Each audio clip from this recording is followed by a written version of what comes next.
Good morning दोस्तों। आज 25 अगस्त है। आज हम कुछ नई चीज़ें सीखेंगे, जिसमें सबसे पहला आर्टिकल होगा 130वां संविधान संशोधन।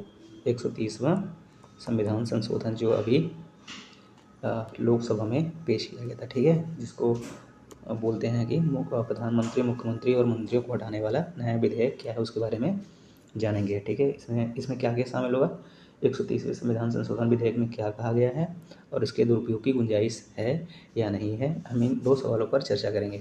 ये उसका सार है। इसको किसने लिखा है? रंगराजन ने लिखा है। तो अगर आप सार देखना चाहते हैं तो यहाँ से मैं पहले ही बता देता हूँ। विधेयक का जो उद्देश्य है वो संविधान के अनुच्छेद 75 और 164 में संशोधन करना है, जो संघ और राज्य स्तर पर मंत्रिपरिषद से संबंधित है। दूसरा पॉइंट क्या है, 2016 में चुनाव आयोग ने सिफारिश की थी कि जनप्रतिनिधित्व अधिनियम में संशोधन किया जाए। ऐसा चुनाव आयोग ने 2016 में सिफारिश की थी, ठीक है, ताकि यह प्रावधान किया जा सके कि जिन व्यक्तियों के विरुद्ध किसी सक्षम न्यायालय द्वारा ऐसे अपराध के लिए आरोप तय किए गए हैं जो कम से कम 5 वर्ष के कारावास से दंडनीय हैं, उन्हें चुनाव लड़ने से रोका जा सके। ऐसा इसमें आगे चल के ये अभी इलेबोरेट होंगे, ये पॉइंट अभी आने वाले हैं।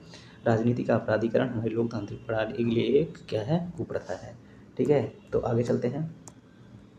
अब तक की कहानी देख लेते हैं। ठीक है, अब तक की कहानी देख लेते हैं क्या चल रहा है अभी। केंद्र सरकार ने 130वां संविधान संशोधन विधेयक पेश किया है, जिसके तहत यदि किसी मंत्री को किसी आपराधिक मामले में गिरफ्तार कर 30 दिन तक हिरासत में रखा जाता है तो उसे पद से हटा दिया जाएगा। ये उसका मेन प्रावधान है। ठीक है, विधेयक क्या कहता है? विधेयक संविधान के अनुच्छेद 75 और 164 में संशोधन का प्रस्ताव करता है, जो संघ और राज्य स्तर पर मंत्रिपरिषद से संबंधित है। ठीक है, ये क्या है? संघ और राज्य स्तर पर मंत्रिपरिषद से संबंधित है। अनुच्छेद 75 बेसिकली संघ सरकार की मंत्रिपरिषद से संबंधित है और 164 राज्य सरकार की मंत्रिपरिषद से संबंधित है। ठीक है, इसमें प्रावधान है कि किसी मंत्री को जिसे कम से कम 5 वर्ष के कारावास से दंडनीय किसी अपराध के आरोप में लगातार 30 दिनों तक गिरफ्तार और हिरासत में रखा गया हो, उसके पद से हटा दिया जाएगा। ठीक है, इसमें उन्हें मुख्यमंत्री, प्रधानमंत्री की सलाह पर हटाया जाएगा। यदि पीएम और सीएम ऐसी सलाह नहीं देते हैं तो संबंधित मंत्री 31वें दिन स्वतः ही पद से हट जाएगा। यानी कि यदि किसी पार्टी का कोई भी मंत्री ऐसा होता है, उसको 30 दिनों तक गिरफ्तार किया जाता है, तो उसे या तो सीएम या सीएम के कहने से हटा दिया जाएगा या उसे 31वें दिन स्वयं ही पद से हटा दिया जाएगा। ठीक है, यदि पीएम सीएम को गिरफ्तार किया जाता है और लगातार 30 दिनों तक हिरासत में रखा जाता है तो उन्हें 31वें दिन अपना त्यागपत्र देना होगा। यानी कि पीएम हो चाहे सीएम हो चाहे कोई मंत्री हो। हालांकि हिरासत से रिहा होने पर पीएम या सीएम या मंत्री को बाद में नियुक्त किया जा सकता है। यानी कि गिरफ्तारी के बाद जब वो छूट जाते हैं तो फिर से नियुक्त हो सकते हैं। यह राष्ट्रीय राजधानी क्षेत्र दिल्ली के समान प्रावधानों के साथ अनुच्छेद 239 AA, जो कि दिल्ली से संबंधित है, में भी संशोधन का प्रस्ताव करता है। ठीक है, संविधान में इन संशोधनों को पारित होने के लिए संसद के दोनों सदनों को 2/3 की आवश्यकता होगी। यानी कि वो तो आप भी जानते हैं कि संविधान में संशोधन करने के लिए 2/3 बहुमत चाहिए होता है। ठीक है, जम्मू कश्मीर और पुडुचेरी केंद्र शासित प्रदेशों को नियंत्रित करने वाले संसदीय कानूनों में भी इसी तरह के संशोधन प्रस्तावित किए गए हैं। इन विधेयकों को समीक्षा के लिए एक संयुक्त संसदीय समिति के पास भेजा गया है। यानी कि जो 130वां संविधान संशोधन विधेयक है उसे किसके पास भेजा गया है? एक जेपीसी के पास भेजा गया है। आगे चलते हैं। अब हम देखते हैं कि मौजूदा कानून क्या है। ठीक है, RPA 1951 यानी कि जनप्रतिनिधित्व अधिनियम 1955 के अनुसार यदि कोई व्यक्ति जिसे किसी आपराधिक मामले में दोषी ठहराया जाता है और कम से कम 2 वर्ष की कैद की सज़ा सुनाई जाती है, उसे अपनी सज़ा की अवधि और उसके बाद 6 वर्षों तक संसद या राज्य विधानमंडल का सदस्य बनने से अयोग्य घोषित किया जाता है। ये तो पहले से ही लागू है। मान लीजिए किसी व्यक्ति को 3 साल की सज़ा हो गई, ठीक है, 2 साल से अधिक होनी चाहिए, हम 2 साल ही लेते थे। मान लीजिए कि किसी को 2 वर्ष की सज़ा हो चुकी है। ठीक है, अब उसे 2 वर्ष तो ये ठीक है, प्लस 6 वर्ष के लिए और बैन कर दिया जाएगा, यानी टोटल 8 वर्षों के लिए उसे चुनाव लड़ने से रोक दिया जाएगा। ऐसा इसमें प्रावधान है। RPA यानी कि जनप्रतिनिधित्व अधिनियम की धारा 8(4) के अनुसार संसद या राज्य विधानमंडल के किसी भी वर्तमान सदस्य के संबंध में ऐसी आयोग तब तक प्रभावी नहीं होगी जब तक ऐसी दोष सिद्धि के विरुद्ध अपील दायर की जाती है। यानी कि ये 2 वर्ष का सज़ा वाला प्रावधान है, ये तब तक लागू नहीं होगा। मान लीजिए कि ये लागू हो गया और उसने अपील कर दी, ठीक है, जिसके विरुद्ध अपराध लगाए गए थे उसने अगर हाई कोर्ट या सुप्रीम कोर्ट में अपील कर दी तो ये कैंसिल हो जाएगा, ये लागू नहीं होगा। हालांकि एक केस है लिली थॉमस 2013, ठीक है, ये बड़ा इंपॉर्टेंट केस है। लिली थॉमस 2013 मामले में सर्वोच्च न्यायालय यानी कि सुप्रीम कोर्ट ने इस धारा को असंवैधानिक करार देते हुए रद्द कर दिया था। यह ध्यान दिया जाना चाहिए कि मौजूदा कानून केवल संसद या राज्य विधानमंडल का सदस्य होने के लिए अयोग्यता का प्रावधान करता है, मंत्री होने के लिए नहीं। यही इसमें खामी है, आप कह सकते हैं कि नेगेटिव पॉइंट्स हैं, ठीक है। 2016 में चुनाव आयोग ने सिफारिश की थी कि आरपीए की यानी कि रीजन प्रतिनिधित्व अधिनियम में संशोधन किया जाए ताकि यह प्रावधान किया जा सके कि जिन व्यक्तियों के विरुद्ध किसी सक्षम न्यायालय द्वारा ऐसे अपराध के लिए आरोप तय किए गए हैं वे कम से कम 5 वर्ष के कारावास से दंडनीय हैं, उन्हें चुनाव से रोका जा सके, ठीक है, और उन्हें चुनाव लड़ने से रोका जा सके। देख लेते हैं कि मुद्दे क्या हैं। इसमें शामिल कौन कौन से मुद्दे हैं। सबसे पहले इसका नतीजा यह होगा कि निर्वाचित प्रतिनिधि मुकदमा शुरू होने से पहले ही पुलिस कार्रवाई से अपना पद खो देंगे, ठीक है, ये इसमें सबसे बड़ा इशू होने वाला है। दूसरा, पहला तो हमने देख लिया। दूसरा, ये संसदीय लोकतंत्र के सिद्धांतों को कमजोर करता है, जहाँ निर्वाचित प्रधानमंत्री और मुख्यमंत्री को अपना मंत्रिमंडल चुनने का अधिकार होता है। अंत में केंद्र को विपक्ष शासित राज्यों के मुख्यमंत्री के खिलाफ बदले की कार्रवाई करने को बेहिसाब शक्ति देता है। मान लीजिए कि इसका दुरुपयोग हो सकता है। दुरुपयोग कैसे? मान लीजिए ईडी और सीबीआई है, ठीक है, ईडी और सीबीआई है, किसी को गिरफ्तार करके सिर्फ 30 दिनों तक अंदर रख देती है और 30 दिनों के बाद 31वें दिन वो खुद ही वो मंत्री पद से हट जाएगा, उसे हटा दिया जाएगा, ठीक है। तो आगे क्या किया जाए इस पर ध्यान देते हैं। राजनीति का अपराधीकरण हमारी लोकतांत्रिक व्यवस्था को त्रस्त करने वाली एक कुप्रथा है, ठीक है। हालांकि इस विधेयक से जुड़े मुद्दों पर सावधानीपूर्वक विचार करने की आवश्यकता है। इसके अलावा ऐसा लगता है कि विधेयक कारण के बजाय प्रभाव को संबोधित करने का प्रयास करता है। एसोसिएशन ऑफ डेमोक्रेटिक रिफॉर्म्स यानी कि एडीआर, ठीक है, एडीआर की रिपोर्ट बताती है कि 46% सांसदों और 45% विधायकों 46% सांसदों, फिर से देख लीजिए, 46% सांसदों और 45% विधायकों के खिलाफ आपराधिक मामले दर्ज हैं। ऐसा किसने बोला है? एडीआर, एसोसिएशन डेमोक्रेटिक रिफॉर्म्स, ठीक है। इसमें आगे कहा गया है कि आपराधिक पृष्ठभूमि वाले उम्मीदवार के जीतने की संभावना 15.4% है, जबकि बेदाग पृष्ठभूमि वाले उम्मीदवार के जीतने की संभावना केवल 4.4% है। यानी कि जिनके मामले में अपराध वगैरह दर्ज हैं उनके चुनाव जीतने की संभावना 15% है, जबकि जो बेदाग हैं वो 4% है। ऐसे में उचित कदम यह होगा कि आपराधिक रिकॉर्ड वाले उम्मीदवारों को मैदान में न उतारा जाए। हालांकि ये तो समाधान दे रहे हैं, ऐसा होने वाला है नहीं। पार्टियों के जीतने की संभावना के आधार पर दागी उम्मीदवारों को टिकट देने के बजाय यह आत्मानुशासन विकसित करना चाहिए। हालांकि उन्हें करना चाहिए पर वो करेंगे नहीं, ऐसा मुझे लगता है, ठीक है। हमने अभी देखा कि 130वां संविधान संशोधन विधेयक क्या कहता है, ठीक है।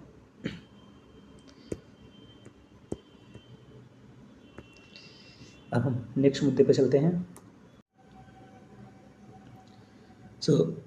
अब हम दूसरे मुद्दे पर चलते हैं, ठीक है, जो 130वें संविधान संशोधन विधेयक से ही संबंधित है। तो हम इस मुद्दे को देख लेते हैं, ठीक है, देख लेते हैं। ये क्या बोलती हैं? इसको जिसने लिखा है वो एक वकील हैं, एक नीति शोधकर्ता हैं। हम इसके बारे में देख लेते हैं। इन्होंने क्या कहना चाहते हैं। राजनीतिक वर्ग में नैतिक निष्ठा एक विरोधाभास है। हालांकि ये तो पहले परिचय देंगी, जिसे भारत लगातार जूझता रहा है, जहां एक और मतदाता राजनीतिक वर्ग में नैतिक निष्ठा की मांग करते रहे हैं। यानी कि मतदाता ऐसा कहते रहे हैं कि नैतिकता होनी चाहिए, मोरालिटी होनी चाहिए। वहीं दूसरी ओर राजनीतिक वर्ग में आपराधिक प्रवृत्ति का एक व्यापक साया व्याप्त है। वो तो है ही, वो तो हम आप सभी जानते हैं। प्रस्तावित संविधान संशोधन विधेयक जो 130वां संविधान संशोधन विधेयक है 2025, जिसे 20 अगस्त 2025 को लोकसभा में पेश किया गया था, राइट, एक शर्त प्रदान करके इस शून्य को भरने के उद्देश्य से है। ऐसा तो है। इसके तहत मंत्रियों, मुख्यमंत्रियों और यहाँ तक कि प्रधानमंत्री को भी या तो इस्तीफा देना होगा या स्वतः ही पद से हटा दिया जाएगा यदि ऐसे अपराधों में जिनमें अधिकतम 5 वर्ष या अधिक कारावास की सजा है अधिकतम 5 वर्ष या उससे अधिक कारावास की सज़ा है, लगातार 30 दिनों की अवधि के बाद बाद भी हिरासत में रहते हैं तो उनको ऐसा किया जाएगा। ठीक है। सतही तौर पर यह कार्यवाही स्वच्छ राजनीति को बढ़ावा देने की कोशिश में एक निर्णायक पहल प्रतीत होती है। यह हिरासत में बंद भ्रष्ट नेताओं के सत्ता पर काबिज होने के चिंताजनक तथ्य को उजागर करती है। इस स्थिति में लोग, ठीक है, ये तो उसको इंट्रो के रूप में दिया है। अब हम इसके संवैधानिक प्रावधान में चलते हैं। इसका जो आधार है संविधान के अनुच्छेद 75, 164, जो कि हमने अभी दूसरे वाले आर्टिकल में भी देखा, ये केंद्र सरकार की मंत्रिपरिषद से संबंधित है और ये 164 राज्य सरकार की मंत्रिपरिषद से संबंधित है। 239 AA जो है वो दिल्ली विधानसभा से संबंधित है, जो क्रमशः केंद्र सरकार, राज्य सरकार और दिल्ली में मंत्रियों की नियुक्ति और कार्यकाल से संबंधित है। हालांकि अनुच्छेद 75 1, 164 1 और 239 AA 5 यह आदेश देते हैं, सब क्लॉज 5 यह आदेश देते हैं कि मंत्री भारत के राष्ट्रपति राज्यपाल की इच्छा पर पद धारण करते हैं। वो तो ठीक ही है, क्योंकि अगर संघ के स्तर पर देखोगे तो राष्ट्रपति तय करता है behalf of the prime minister, और अगर दिल्ली में देखोगे तो राज्यपाल के उससे या फिर राज्य विधानसभा में देखोगे तो वो राज्यपाल उसको अपॉइंट करता है as a behalf of CM, right. इच्छा की न्यायिक व्याख्या संवैधानिक को कानूनी औचित्य की सीमाओं के भीतर की गई है। ठीक है, जैसा कि शमशेर सिंह और अन्य बना पंजाब राज्य, ये काफ़ी इम्पोर्टेंट बात है जो अक्सर शायद UPSC के प्रीलिम्स में भी एक बार पूछ चुका है, और नवाब रेविया केस और बनाम उपसभापति एवं अन्य जैसे मामलों में ऐसा हुआ है। ठीक है। आगे चलते हैं। नागरिक घोषणाएं क्या हैं? न्यायिक घोषणाएं, माफ़ कीजिएगा, न्यायिक घोषणाएं। भारत के सर्वोच्च न्यायालय सुप्रीम कोर्ट ने SR बोम्मई बनाम भारत संघ मामले में संवैधानिक नैतिकता की भूमिका को एक मार्गदर्शक सिद्धांत के रूप में रेखांकित किया और कहा कि लोकतांत्रिक संस्थाओं को ईमानदारी और जवाबदेही के माध्यम से पोषित किया जाना चाहिए, ऐसा सुप्रीम कोर्ट ने SR बोम्मई केस में कहा था। बाद में मनोज नरूला बनाम भारत संघ मामले में, मनोज नरूला वर्सेस भारत संघ मामले में न्यायालय ने सीधे तौर पर मंत्री नियुक्तियों के नैतिक आयाम को संबोधित किया था। यानी ऐसे 2 केस हैं जहां पे सुप्रीम कोर्ट ने एक गाइडलाइंस या फिर टिप्पणी की थी। चेतावनी दी कि गंभीर आपराधिक आरोपों वाले व्यक्तियों को कार्यकारी शक्ति नहीं सौंपनी चाहिए, ऐसा सुप्रीम कोर्ट ने कहा था। हालांकि मानता कौन है? हालांकि मानता मतलब सरकार, मंत्री नहीं मानते, वैसे तो मानना चाहिए, पर जैसा उन्होंने कहा कि गंभीर आपराधिक आरोपों वाले व्यक्तियों को कार्यकारी शक्ति नहीं सौंपनी जानी चाहिए, लेकिन अब वर्तमान में देखोगे, जैसे हमने पिछले आंकड़ा में देखा, तो 46%, 45% प्लस ऐसे व्यक्ति हैं, ऐसे राजनीतिक नेता हैं जिन पर आपराधिक मुकदमे दर्ज हैं। न्यायालय ने स्वतः निष्कासन को अनिवार्य बनाने से परहेज किया है, लेकिन उसने स्पष्ट कर दिया है कि नैतिकता संवैधानिक ढांचे पर अभिन्न अंग है।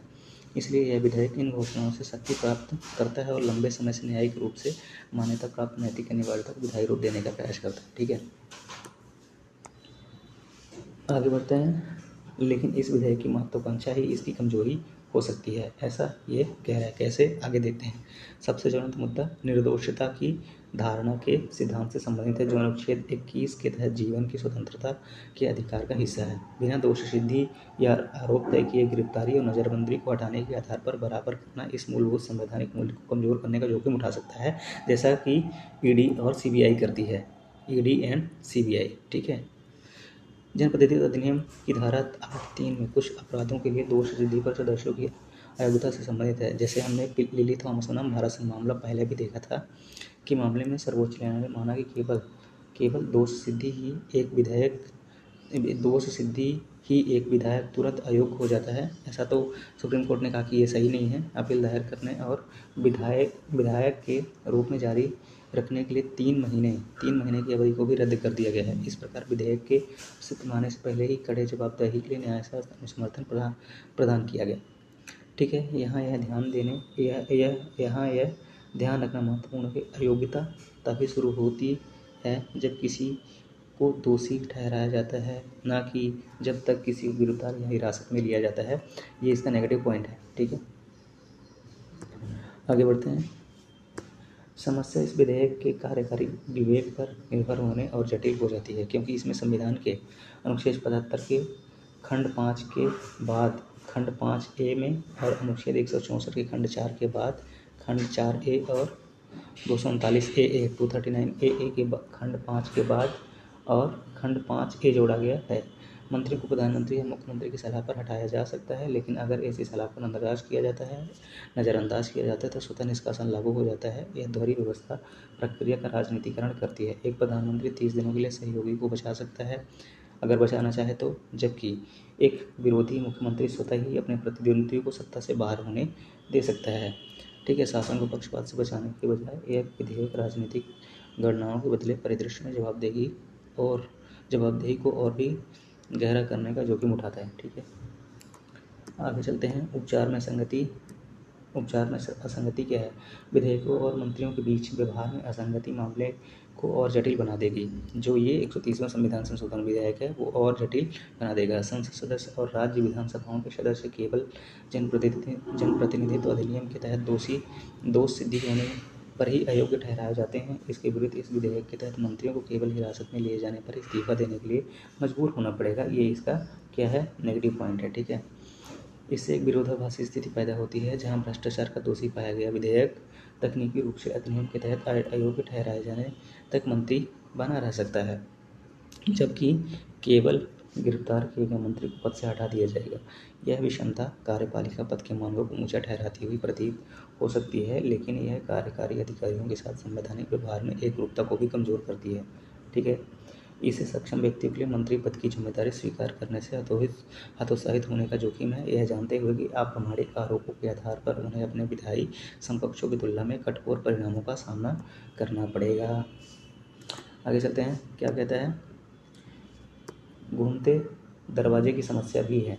चूंकि विधेयक किसी मंत्री की हिरासत से रिहा होने के बाद पुनर्नियुक्ति की अनुमति देता है। ठीक है, संविधान संशोधन 130वां संविधान संशोधन ये कहता है कि 30 दिनों के बाद गिरफ्तार होगा, लेकिन जब वो गिरफ्तारी से बाहर आएगा तो पुनर्नियुक्ति हो सकती है उसकी। इसलिए कानूनी कार्यवाही की गति के आधार पर इस्तीफे और बहाली का चक्र चलता रह सकता है। ये भी एक समस्या है।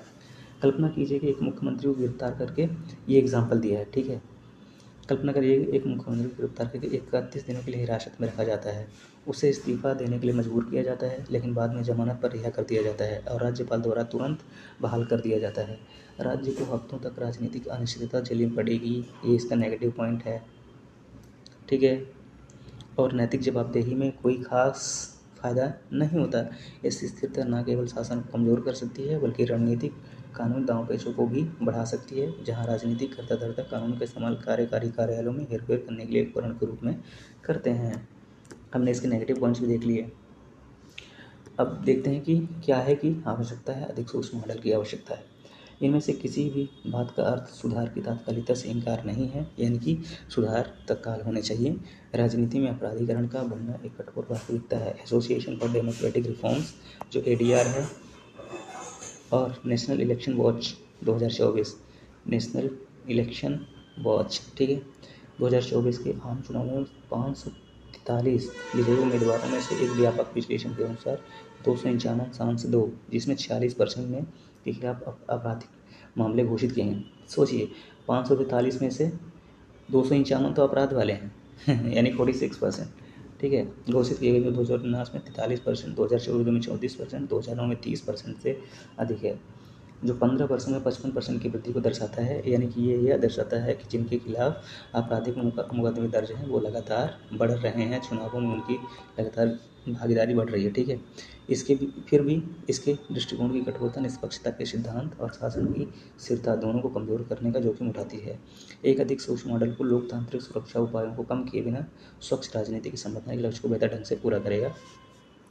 एक रास्ता यह हो सकता है कि निष्कासन को गिरफ्तारी से न जोड़कर न्यायिक मेल के पत्रों जैसे किसी सक्षम न्यायालय द्वारा आरोप तय करने से जोड़ा जाए। यानी कि जो सक्षम न्यायालय है, अगर वो आरोप तय कर दे तो आप उन्हें बाहर कर सकते हैं, न कि CBI या CBI ED जैसे संस्थाओं के मामले में।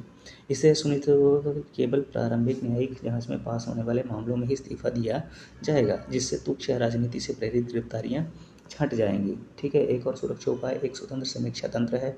एक स्वतंत्र समीक्षा तंत्र होना चाहिए, जैसे कि न्यायाधिकरण या न्यायिक पैनल। ठीक है, कि ये स्थापना हो सकती है, जो यहाँ ये सोल्यूशन दे रहा है। क्या दे रहा है? सोल्यूशन दे रहा है क्या क्या हो सकता है। जो यहाँ जांच करेगी निष्कासन की शर्तें पूरी हुई हैं या नहीं, इससे कार्यपालिका के अतिक्रमण को रोका जा सकेगा और निष्पक्ष कार्यान्वयन सुनिश्चित होगा। इस प्रकार सीधे निष्कासन के बजाय कानून चल रहे मुकदमों के दौरान मंत्री स्तरीय कार्यों के अंतरिम निलंबन का प्रावधान कर सकता है, जिससे जवाबदेही से समझौता किए बिना शासन जारी रह सके।